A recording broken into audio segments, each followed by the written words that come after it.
በጣም ደህና ነኝ እና የካሉ ተከታታዮቼ ዛሬ ይዤላችሁ የመጣሁት እኔ የካሉ ሚስት ጊዜ ወይም ወላሰባል ዛሬ ይዤላችሁ የመጣሁት ነገር አንድ አዲስ ነገር ነው። የሆነ ነገር አሰባችሁ ለማድረግ ካሰባችሁ በተደጋጋሚ ቢያንስ 3 ጊዜ ስለዛ ነገር በተደጋጋሚ ማሰብ መቻል አለባችሁ። 3 ጊዜ ያንን ነገር ታስቡታላችሁ ማለት ያንን ነገር በጣም ያስፈልጋል ማለት ነው። በጣም በህይወታችሁ አስፈላጊ ነገር ነው። ግን ደግሞ ጊዜያዊ ነገር ወይም ደግሞ ጊዜያዊ ስሜት ከሆነ ከ3 በላይ 3 ይደርሳል። አንዴ ታስቡታላችሁ ጭንቅላታችሁ ላይ ቲክ ይላል፣ ከዛ በኋላ ይጠፋል እንደ ቅዠት ማለት ነው። ግን ህልማችሁ ከሆነ ደግሞ በተደጋጋሚ ህልማችሁ ላይ እየመጣ ማለት ነው ፑሽ ያደርጋችኋል። እንድታስታውሱት፣ እንድትገፉት፣ እንድትጠነክሩ ምናምን ፑሽ ስለሚያደርጋችሁ ጋይስ የሆነ ነገር ለማድረጋችሁ ከማሰባችሁ በፊት 3 ጊዜ አስቡት። የሆነ እቃ ለመግዛት ስታስቡ 3 ጊዜ አስቡ። በተለይ እቃ ኦርደር የምታደርጉ ሰዎች በደንብ ልታስቡበት ይገባል። የሆነ ነገር ልትገዙ እቃ ባስኬት ውስጥ ለማስገባት ስትሮጡ ምን ማድረግ አለባችሁ? ቢያንስ ያንን ነገር ባስኬት ውስጥ አስገቡት። ከዛ ከሆነ ቀን በኋላ ድጋሚ ካስታወሳችሁት ያንን እቃ ማድረግ እንደምታስቡ ከሆነ ግን ባስኬት ውስጥ አርግታችሁ ደግሞ ገንዘቡ ተጠራቅሞ ሲመጣ ገንዘቡን አይታችሁ ደንግጣችሁ ፈርታችሁ አያስፈልገኝም ብላችሁ የምታስቡት ከሆነ አያስፈልጋችሁም። ህይወታችሁ ቅራቅንቦ ነው ማለት ነው የምትሰበስቡት። ስለዚህ ህይወታችሁ ደግሞ ቅራቅንቦ ነገሮች አያስፈልጉም። አላስፈላጊ ሻንጣዎችን፣ አላስፈላጊ ሰዎችን ከህይወታችን ውስጥ መንቅረን ነቃቅለን ፈነቃቅለን ማስወጣት አለብን። ምክንያቱም አላስፈላጊ ሰዎች አላስፈላጊ ናቸው። ምን ያደርጋሉ? እቃ ኦርደር ለማድረግ ስትገቡ ማለት ነው ሁልጊዜም ማሰብ ያለባችሁ 3 ነገሮች አሉ። አንደኛ እቃው ምን ያክል ያስፈልገኛል፣ ሁለተኛ እቃው ምን ያክል እጠቀምበታለሁ፣ ሶስተኛ ደግሞ የእቃውን ዋጋ ነው። ደህና እቃ ገዝታችሁ ጊዜው እቃው ያገዛችሁት እቃ ምን ያክል ጊዜ ከናንተ ጋር መኖር ይችላል፣ ከናንተ ጋር ሌላ ወጪዎችን አላስፈላጊ እቃዎችን እንዳትገዙ ምን ያክል እናንተ ከወጪ ያርቃችኋል። እኔ አረብ ሀገር ላላችሁ እህቶቼ መምከር የምፈልገው ነገር ራሴ ከደረሰብኝ አንጻር ምን መሰላችሁ? እኔ ከዛሬ 3 ወር ከ4 ወር በፊት ኢትዮጵያ ሄጄ ነበርና ኢትዮጵያ ይዤ ከሄድኩት እቃ የጠቀመኝ እቃ ቢኖር 2 ነገሮች ብቻ ናቸው። ቡና መፍጫና ሽንኩርት መፍጫ። እነሱም ኢትዮጵያ ውስጥ አሉ። እንደውም በረካሽ ዋጋ እዚህ ማክሲመም ቲሞ ላይ የጠለብኩትኝ ስንት ብር መሰላችሁ? 80 ሽንኩርት መፍጫ ማለት ነው 89 ድርሃም ነበር። ሽንኩርት ብቻ ነው የሚፈጨው ይሄ መፍጫ ማለት ነው። ይሄ መፍጫ ከዛ ቡና መፍጫ ደግሞ የጠለብኩት 48 ብር ነበረ። 48 ድርሃም ይሄ ቡና መፍጫ ማለት ነው። እና ይሄንን ቡና መፍጫ ይሄንን ሽንኩርት መፍጫ አንድ ላይ መግዛት ይችል ነበር ኢትዮጵያ ላይ። ገላግሌ የሚባል አንተና አለ ብራንድ አለ ኢትዮጵያ ውስጥ ማለት ነው። በዛ ብራንድ ያንን ኢትዮጵያ ውስጥ ነግዛለ 5000 ብር ነበር መግዛት የምችል። 5000 ብር ደግሞ ማለት በዛ ሀገር ያሁን 100 ድርሃም ገባችሁ? በዛን ጊዜም ደግሞ 5000 ብር የሚሆነው 120 ድርሃም 5000 ብር ይሆን ነበር የገዛውበት ታይም ላይ ነው። በ42 ብር ሂሳብ ነበር ድርሃም የሚላከው በዛ ሰሃን ላይ የገዛውበት ታይም ላይ ያንን እኔ በ5000 ብር መግዛት ያይበል። ግን እኔ ምን አደረኩኝ? 89 ድርሃም ገዝቼ የላኩት እንትን በዛ ላይ ካርጎ ነበር ያደረኩት። እንደገና ኢትዮጵያ ውስጥ ጉምሩክ ቀረጥ አስገብቶኛል። አንደኛ ቀጣጣነት እንግዲህ ፓርኮኝ ነው ማወራችሁ። ሁለተኛ ደግሞ ቡና ማፍጫውን ቀረጥ አስገብቶኛል። እንደዛ ሲሆን ምንድነው ካተረፍኩት ይልቅ ያከሰርኩት ነው የበለጠው። እዛ ጉምሩክ ውስጥ እቃ ለማውጣት የከፈልኩት ወደ 40 ሺህ ብር ከፍያለሁ እቃ ለማውጣት ማለት ነው። እና 40 ሺህ ብር ለእቃ ለማውጣት ከፍያለሁ። ከዛ በዚህ ሀገር ደግሞ 1000 ድርሃም እቃውን ከዚህ ለምልክበት ደግሞ 2000 ምናምን ድርሃም አውጥቻለሁ። ያንኑ ለእቃ ገዛ እንትን ያልኩበት እዛ ያወጣሁበት እዚህ የላኩበት ብር አንድ ላይ ሆኖ ቢያንስ 3000 ድርሃም ይሆናል። ከዛ ኢትዮጵያ ውስጥ ደግሞ ከአዲስ አበባ አንስቶ እኔ ወደ ምኖርባት ከተማ ወደ ኢንሴኖ ላታውቋት ያላችሁ ማክሲመም ቡታጀራ ወደ ቡታጀራ ለመውሰድ ለእቃው ትራንስፖርት ብቻ 10000 ከፍያለሁ ለእቃው ብቻ።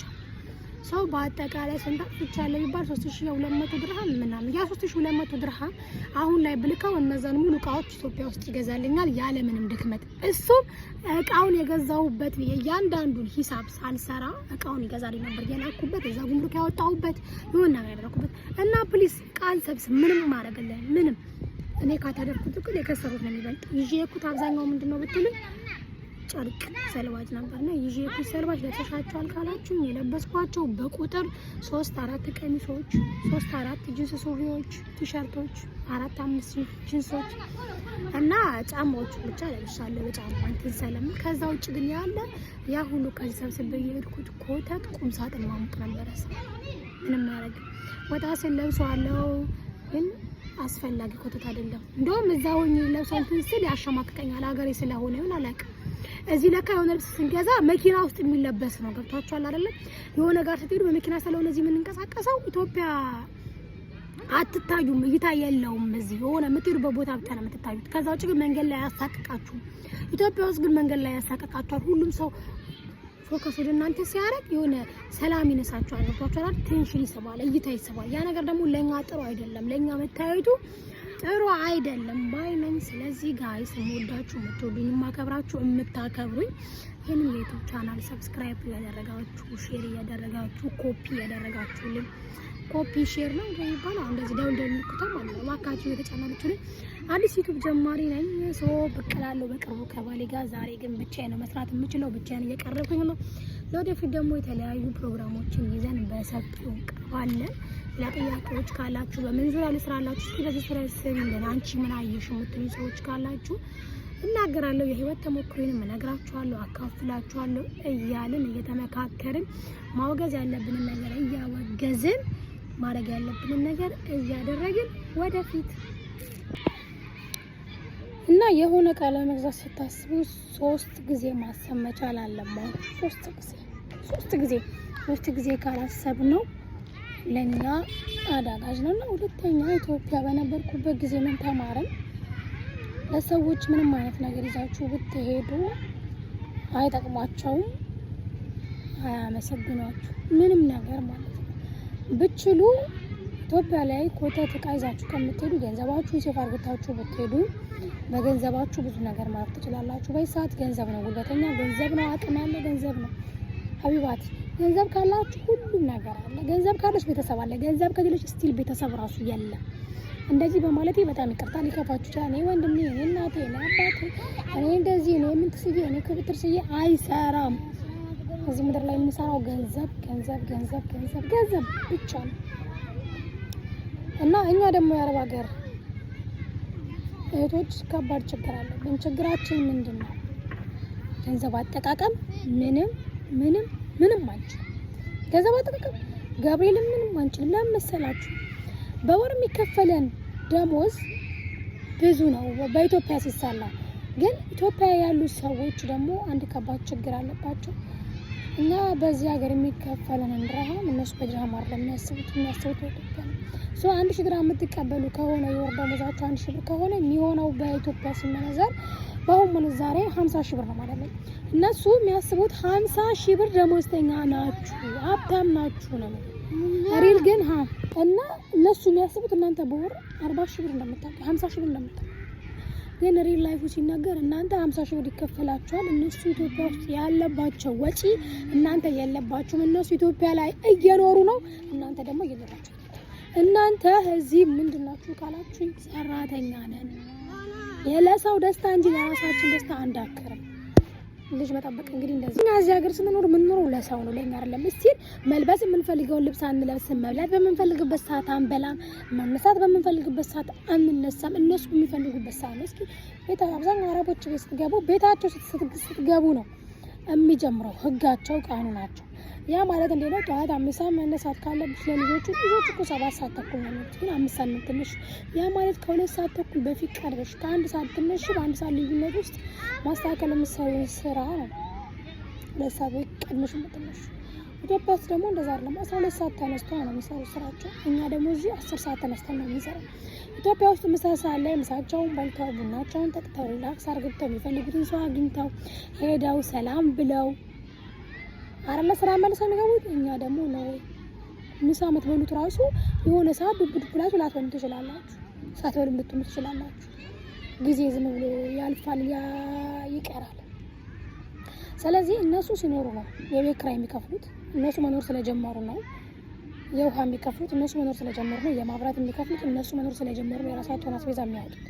እኛ ግን እነዛ ሁሉ ወጪ የሌለብን ስለማንኖር ነው ወመኑ እና ጋይስ እነሱ መኖር ስለጀመሩ ነው የሚከፍሉት የሚኖሩት እነሱ ባህልን ሲያከብሩ። እኛ የመዳም ቅመሞች ግን የማዳም ኩሽና ደብቆ አምቆ ይዞን ምን ስናደርግ ነው ወይ ስናለቅስ ነው ወይ እነሱ ባልቀን እየሳቁ እየጠጡ እየበሉ እየጨፈሩ እኛ በባልቀን መዳም ተገልገላምጣን መዳም ተቆጥጣን እያለቀስን ነው ገብቷችኋል አይደል? ስለዚህ እንደነሱ ከታሰበ እኛ የሚከፈለን 50,000 ብር አይደለም። እንደኛ ከታሰበ ደግሞ ሳንኖር ነው የምናገኘው። ገብቷችኋል? እናንተ 50,000 ብሩን ትንሽ ነው የምትሉት እዚሁ ናችሁ ስታስቡት፣ ግን እዛው ናችሁ ለምታስቡት 50,000 በጣም ብዙ ብር ነው። እዛ እነሱ 3 ወር ለፍተው ምሳሌ 50,000 ብር መቆጠብ ቻሉ ማለት ለነሱ ሪል በጣም ሀብታም ናቸው። ገብቷችኋል? እኛ በአንድ ወር ውስጥ እዚህ 150,000 ብር መቆጠብ በ3 ወር 150,000 ብር ቢኖረን ዋጋ የለውም። ምክንያቱም ሳንኖር ነው ያንን ገንዘብ የምናገኘው። እና ፕሊስ ራሳችሁ ላይ ፎከስ አድርጉ፣ ራሳችሁ ላይ ኢንቨስት አድርጉ። ሰው ላይ ኢንቨስት ማድረግ ጥቅም የለውም ጋይስ።